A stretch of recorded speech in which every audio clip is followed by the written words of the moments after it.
आप सभी को श्री राम नवमी की हार्दिक शुभकामनाएं। श्री राम नवमी का त्यौहार चैत्र मास के शुक्ल पक्ष की नवमी को मनाया जाता है।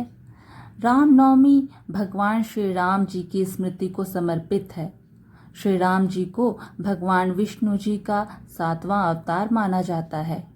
शास्त्रों के अनुसार भगवान विष्णु ने श्री राम रूप में असुरों का संहार करने के लिए पृथ्वी पर अवतार लिया और जीवन में मर्यादा का पालन करते हुए मर्यादा पुरुषोत्तम कहलाए। आज भी मर्यादा पुरुषोत्तम श्री राम जी का जन्मोत्सव श्री राम नवमी के रूप में पूरी श्रद्धा और आस्था के साथ मनाया जाता है। रामनवमी के दिन जो मनुष्य पूरे दिन व्रत रखकर भगवान श्री राम जी की पूजा करता है तथा अपनी आर्थिक स्थिति के अनुसार दान पुण्य करता है, उनके जन्मों जन्मों के पापों का नाश हो जाता है। श्री राम नवमी की पूजन के साथ इसकी कथा पढ़ने अथवा सुनने से घर में सुख समृद्धि भी बनी रहती है तथा मनचाहा फल की प्राप्ति भी होती है। श्री राम नवमी की 2 कथाएं प्रचलित हैं, तो चलिए पहली कथा प्रारंभ करते हैं। बोलिए सियावर श्री रामचंद्र की जय। रामायण के अनुसार अयोध्या के राजा दशरथ की 3 पत्नियां थीं, लेकिन बहुत समय तक कोई भी राजा दशरथ को संतान का सुख नहीं दे पाई थी, जिससे राजा दशरथ बहुत परेशान रहते थे। पुत्र प्राप्ति के लिए राजा दशरथ को ऋषि वशिष्ठ ने पुत्र कामेष्टि यज्ञ कराने का विचार दिया। इसके पश्चात राजा दशरथ ने अपनी जमाई श्रृंग ऋषि से यज्ञ कराया। तत्पश्चात यज्ञ कुंड से अग्निदेव अपने हाथों में खीर की कटोरी लेकर बाहर निकले। यज्ञ समाप्ति के बाद श्रृंग ऋषि ने दशरथ की 3 पत्नियों को एक एक कटोरी खीर खाने को दी। प्रसाद ग्रहण करने के परिणाम स्वरूप 3 रानियों ने गर्भ धारण किया।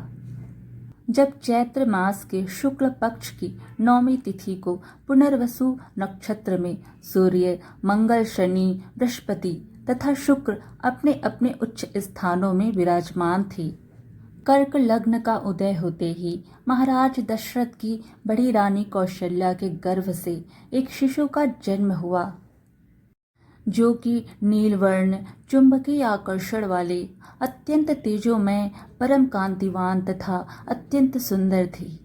उस शिशु को देखने वाले देखते रह जाते थे। इसके पश्चात शुभ नक्षत्रों और शुभ घड़ी में महारानी कैकेयी के 1 तथा तीसरी रानी सुमित्रा के 2 तेजस्वी पुत्रों का जन्म हुआ। चारों पुत्रों का नामकरण संस्कार महर्षि वशिष्ठ के द्वारा किया गया तथा उनके नाम रामचंद्र, भरत, लक्ष्मण और शत्रुघ्न रखे गए। महाराज दशरथ का हृदय अपने चारों पुत्रों को देखकर गर्व और आनंद से भर उठता था। भगवान श्री राम जी का जन्म धरती पर दुष्ट प्राणियों का संहार करने के लिए हुआ था। अब सुनते हैं दूसरी कथा, जो इस प्रकार है।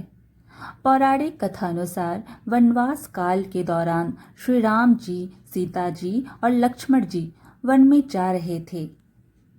सीता जी और लक्ष्मण जी को थका हुआ देखकर श्री राम जी ने थोड़ा रुककर आराम करने का विचार किया और एक बूढ़ी माई के घर गए। बूढ़ी माई सूत काट रही थी।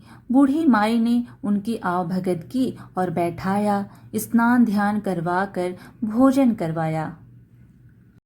श्री राम जी ने कहा, माई पहले मेरा हंस मोती चुगाओ तो मैं भी करूं। बूढ़ी माई बेचारी के पास मोती कहाँ से आए? सूत काट कर दिन गुजारा करती थी। अतिथि को ना कहना भी वह ठीक नहीं समझती थी। दुविधा में पड़ गई, अतः दिल को मजबूत कर राजा के पास पहुंच गई और अंजलि भरकर मोती देने के लिए विनती करने लगी। राजा आश्चर्य में पड़ा कि इसके पास खाने को दाने नहीं है और मोती उधार मांग रही है। इस स्थिति में बूढ़ी माई से मोती वापस प्राप्त होने का तो सवाल ही नहीं उठता। आखिरकार राजा ने अपने नौकरों से कहकर बूढ़ी माई को मोती दिला दिए। बूढ़ी माई मोती लेकर घर आई, हंस को मोती चुगाए और मेहमानों की आवभगत की।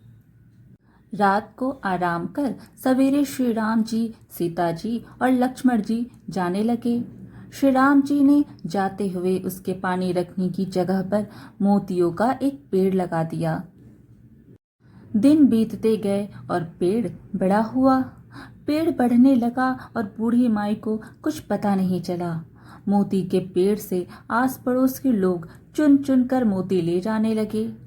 एक दिन जब बूढ़ी माई उसके नीचे बैठी सूत काट रही थी तो उसके गोद में एक मोती आकर गिरा। बूढ़ी माई को तब ज्ञात हुआ। उसने जल्दी से मोती बांधे और अपने कपड़े में बांधकर वह राजा के दरबार की ओर ले चली। उसने मोती की पोटली राजा के सामने रख दी। इतने सारे मोती देख राजा आश्चर्य में पड़ गया। उसके पूछने पर बूढ़ी माई ने राजा को सारी बात बता दी। राजा के मन में लालच आ गया। वह बूढ़ी माई से मोती का पेड़ मांगने लगा। बूढ़ी माई ने कहा कि आसपास के सभी लोग ले जाते हैं, आप भी चाहे तो ले लो, मुझे क्या करना है। राजा ने तुरंत पेड़ मंगवाया और अपने दरबार में लगवा दिया। पर भगवान श्री राम जी की मर्जी तो कुछ और ही थी। मोतियों की जगह कांटे हो गए और आते जाते लोगों के कपड़े उन कांटों से खराब होने लगे। एक दिन रानी की एड़ी में एक कांटा चुभ गया और बहुत कष्ट देने लगा। राजा ने पेड़ उठवाकर बूढ़ी माई के घर वापस भिजवा दिया। अब श्री राम जी की कृपा से सब पहले जैसा हो गया। पेड़ पर पहले की तरह से मोती लगने लगे और बूढ़ी माई आराम से रहती और खूब मोती सबको बांटती। आज की कथा यहीं समाप्त हुई। वीडियो अच्छी लगी तो लाइक शेयर ज़रूर कीजिएगा। साथ ही और कथाएं सुनने के लिए चैनल को सब्सक्राइब भी कर दीजिएगा। धन्यवाद।